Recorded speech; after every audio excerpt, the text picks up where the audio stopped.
I screamed for help, but when they heard my voice, even more monsters came barreling out at me. Each of the monsters had a terrible appearance, but one in particular, a monster with a huge bat-like head and a snake's tongue, rushed and bit my leg with its huge icicle-like teeth. I screamed in terrible pain and hit its head like crazy. Then it screamed and pushed me. I fell backward and hit my head. It was at that moment that I woke up. It was 4 a.m.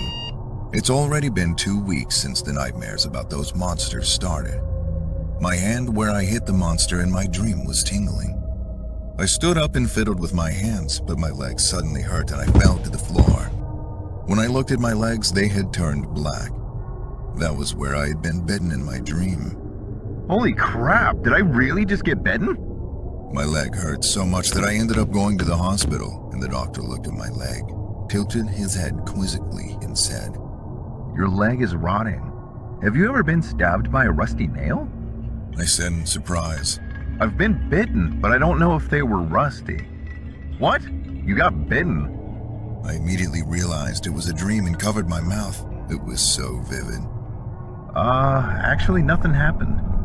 Then the doctor looked at me strangely and said, "We need to get you into surgery right away. Make sure you don't get bitten again." Afterward, the doctor said the surgery went well and wished me good luck. As I left the hospital, I looked at the darkening sky.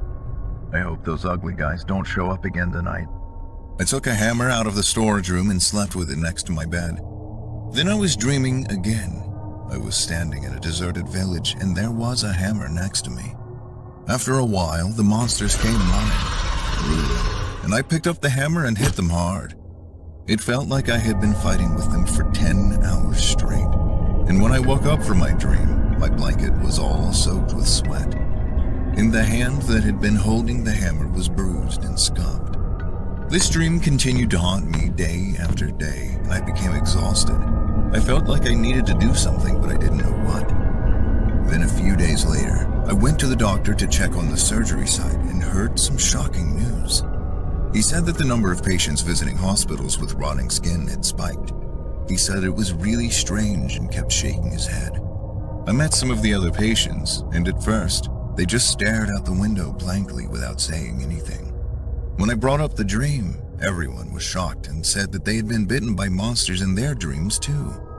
I was stunned, and one of them said that if you killed the monsters, their numbers would decrease. After hearing that, I decided to kill all the monsters. Every night, my battle continued. I smashed the heads of dozens of monsters and kept count. Every night, I danced to the sounds of the monsters' footsteps, sang to their groans, and cheered to their cries. I was becoming a monster. Eventually, the numbers of monsters began to decrease little by little, and the monsters, which used to fill the village, were down to about 3 or 4. We patients gathered together regularly and shared our dreams every day. A few weeks later, I went to a meeting and heard some appalling news. One of the members, Jeremy, had died the previous night. He died suddenly in his sleep. But the strange part was that his head had been burned black and there were no signs of anyone else in the house.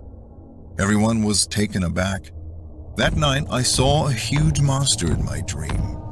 He was enormous, perhaps 10 feet tall, had only one arm, and hot smoke poured from his hand. He reached out his massive hand and tried to grab my head, and the intense heat made it impossible for me to breathe. I dodged out of the way and hit his arm with my hammer, but his arm was as strong as a telephone pole. He kept trying to grab my head, but I kept dodging and striking out at his arm with the hammer until his arm broke with a loud bang. Smoke filled my face. At that moment, I woke up coughing. Fortunately, I'd broken the monster's arm, but he wasn't dead yet. I knew he would come for me again.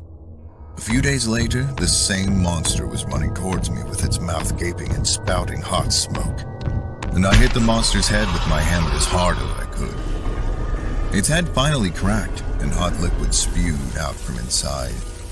As the liquid splashed onto my forearm, I felt a searing pain. Then it fell to the ground and its eyeballs rolled out of its head.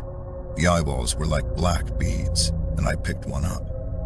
At that moment, I woke up from my dream and felt something in my hand. In surprise, I looked at my hand and saw that it was holding a black bead. I stared at it blankly, and then, suddenly, smoke just started jetting out. I dropped it because it was hot, and it bubbled and burned and disappeared. From that day on, I never had those nightmares again. What exactly were those dreams? Was it all just a delusion, or did it really happen?